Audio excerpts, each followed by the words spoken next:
Hello guys, so welcome back to my channel. So ngayon nga pala ay gagawa tayo ng farms at i-upgrade natin itong farms na ito. Alright guys, so tara. Alright, so bago natin umpisahan guys ay yung farm na to guys, i-expand natin yung farm natin hanggang dito. So kailangan natin magkuha ng cobblestone, maraming dirt at water. Pero may iba pang farm guys na gagawin ako. Dahil magagawa tayo doon ng sugarcane farm at magagawa rin tayo ng mini farms katulad ng ganun. Tara, let's get started. Una natin kukunin ay yung cobblestone. Kukuha tayo ng marami. At ito guys, suotin natin yung ating armor. At kuha rin tayo ng dirt. Okay guys, so kayo guys magtatanong kung bakit ba gawin ko yung ultimate na farm. Dahil ito guys, lagyan ko dito ng, dadagdagan ko ito guys dito guys ng wheat farm at tataas ko guys kung gano'n siya kataas. So tara guys, umpisa na natin. Kailangan natin dito maggawa ng square papunta doon. So tara. Okay, yun guys, doon nagawa natin guys ng ganyan. So gawin natin guys, ipapataas natin yan ganito hanggang makapunta dito. Tapos dito guys, lalagay tayo dito ng maraming chest at hoppers. Remove natin ito at sa 5 na layer, ipapataas natin yung kanyang dirt. Alright guys, so tara. Linagyan ko pala ng cobblestone frame. So ayan na guys, oh. Nalagyan natin na yan guys ng cobblestone.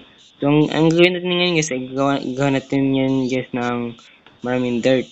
Katulad nito guys. So actually guys, ganito pala yun guys. Bali, ang water ay ilalagay natin dito sa ilalim. Ilagay natin dito. So, hopefully magkana. So ayan na guys, oh. Yung layer 1 guys natapos natin. So isunod natin guys yung layer 2 bago yung layer 3. Ayan guys, so ang layer 2 ay tapos na. So ito naman tayo sa layer 3. So ayan na guys, oh yung layer 3 guys natapos na. So ang kailangan natin nito guys ay kailangan natin maggawa ng piston. So bago yan, maghanap muna tayo ng iron. Tara, punta tayo sa ating mine shop. Kinuha ko yung lapis para enchant ko sa pickaxe. At pumunta sa minahan para kumuha ng iron. At ito ang nakita ko. Ayan na guys, nakahanap na tayo guys ng iron ore. So, kaya natin guys ito guys tunawin. So, tara, punta tayo sa itaas. Okay guys, sunod na tayo. So, tunawin natin yung iron ore ng 64 at 50. Islang natin dito. Habang naghihintay na maluto ang iron, nagtanim ako ng sugarcane. Nagawa ko ng bread at kumuha ng maraming kahoy. Alright guys, so natunaw na pala yung iron natin. So tara, kunin natin yung ating iron at para pakagawa na tayo ng piston. So naghanap ako guys kung saan guys yung swamp biome, pero hindi ko yun guys nahanap. So ang gagawin natin na lang is piston. Kailangan natin ng 18 na piston. So bago yan, craft natin yung wood at gawa tayo ng 18 na piston. Gawa rin tayo ng chest. At gawa rin tayo ng hopper. Ang gawin na natin ngayon ay gawa tayo ng repeater. Gawa tayo ng extra na redstone. Ayan. So, gawa tayo ng extra water. Tara. Ilagay natin guys yung kanyang contraption dito sa itaas. So, ganito pala guys. So, ilalagay ko dito ang piston. Kinuha ko ang dirt at nilagay ko ang piston. Guys, lagyan natin ng stairs. Hopefully yan mag-work. Nilagay ko ang redstone torch. At lagyan natin dito ng pakpang. Ayan guys, lagyan natin dito ng redstone. Lagyan natin dito ng repeater. Lagyan natin dito. At dito. Tapos lagyan natin ng repeater. Ayun, gumana. So dito naman. Ayun, gumana. Ang galing.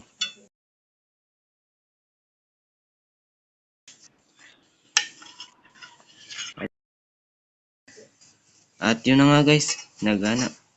Kapag naka-on guys yung lever, nagpupunta yung signal niya papunta dito. At ito guys, nag-off yan. Which means, Yung mga piston guys, hindi yan gumagana. Oh yeah, katulad nito guys. Yan, katulad niyan. Hindi yan gumagana. So ngayon guys, gawin natin, ilagyan natin ito ng mga tubig dito. Let's go. Kailangan natin i-off yung lever guys para malalagyan natin ng water. Ayun guys, off na natin yung lever. So lagyan natin doon ng maraming water. Ayan guys, so natapos na natin, nalagyan na natin ng water dito. So, ang kailangan natin guys ngayon guys ay tatambo na natin guys itong mga redstone components na to. So, kailangan natin ng maraming wood at kailangan din natin ito ng stone brick para maganda tingnan. At ayan na guys, so natabo na natin guys yung kanyang redstone component. So, tingnan niyo guys dito guys sa likod. Ayan, ang ganda no. At doon tayo sa unahan para gagawa tayo doon ng kanyang hookers. So bago yan, huwag mo na kalimutan mag-like and subscribe para gagawin natin. Tara. Naglagay ako ng hoopers papunta sa chest para doon sila pumunta. So ito guys, explain ko na. So ayun guys, pag inon ko to, yung mga water guys ay pupunta dito sa ibaba at dito pupunta sa mga hoopers at diretso dito sa mga chest. Pagkatapos sa chest, ay dito sila babagsak. Dito sa dalawang yan. So, tinisting ko muna ang wheat farm. Ayun guys, so it's time na guys para gawin natin itong ganito. So, ayan guys, so natapos natin guys gawing ganyan. So, ilalagyan natin yan guys ng seeds. So, bago natin lagyan ng seeds ko, gawa tayo ng torch at ilagay dyan para walang mob na mag-spawn. Ayan guys, so nalagyan natin guys ng torch. So, ating susunod ay ilalagay ay ang seeds. Tara kunin natin yung maraming seeds. Okay guys, so nakakuha na pala ako ng mga maraming seeds. So, itatanim natin guys itong seeds na ito dyan sa ating ultimate wheat farm. So, tara, tanim na natin. Okay guys, so yung first layer na yan guys is 117 na seeds, na wheat seeds. So, ito naman guys, dito sa layer 2 tayo magtanim. Okay guys, so ayan guys yung isang layer at yung pangalawang layer. So, i-combine yan guys ay 236 na wheat seeds na yan. So, dito naman guys sa layer 3. Okay, so natapos na natin guys na itanim yung ating wheat seed. So, ang kabuuan nito guys ay nasa 401 na wheat seeds. Ayan na guys, so nasa 101 wheat seeds. Ang galing no guys, ang dami. Ayan, natapos natin guys yung ating ultimate wheat seeds farm. So, ang isunod natin guys yung ang sugarcane farm. Habang naghihintay na mag-grow ang wheat farm, nagawa muna ako ng frame ng sugarcane farm. Lagyan natin ng kanyang decoration. So, bago yan, clear natin ito. Okay guys, nalagyan natin ng ganito na pa square. So, ang sunod natin ilalagay guys ay ganito. Ayan, ganyan guys. Oh, ganyan. Alright guys, so natapos natin lagyan ng ganyan. So, ang susunod natin gagawin guys ay lalagyan natin ng tubig. Tara, kuha ng maraming tubig. At ayan na guys, so, natapos na natin nailagay ng water. At yan guys, nilagyan ko pala dyan ng ilaw para mas madali sila mag-grow. So, ang gawin natin ngayon guys ay kunin natin yung sugar cane na yan at ilalagay dito. So, tara, kunin natin ito. Ayan guys, so nakuha natin guys yung mga sugar cane na ito. So, itatanim na natin guys yung sugar cane na ito dito. Tara, tanim na natin. Ayan na guys yung sugar cane farm natin. Oh, ang ganda. So, ang susunod din guys gagawin ay ang mga mini farms. Katulad ng yung mga animals guys doon. So, bago yan, tingnan natin yung ating wheat farm. Yung ating ultimate wheat farm. Ayun guys. So, nagtubo na pala yung ultimate farm natin. So, ang gagawin natin guys ngayon guys ay iiwan natin guys itong lever na to at tingnan natin kung gaano karami yung makukuha nating wheat at mga seeds. So, tara. 1, 2, 3, wheat. Kung bago ka pa lang pala sa aking channel, huwag kalimutan mag-subscribe and mag-like. So, tara guys. Pilutin na natin yung liver.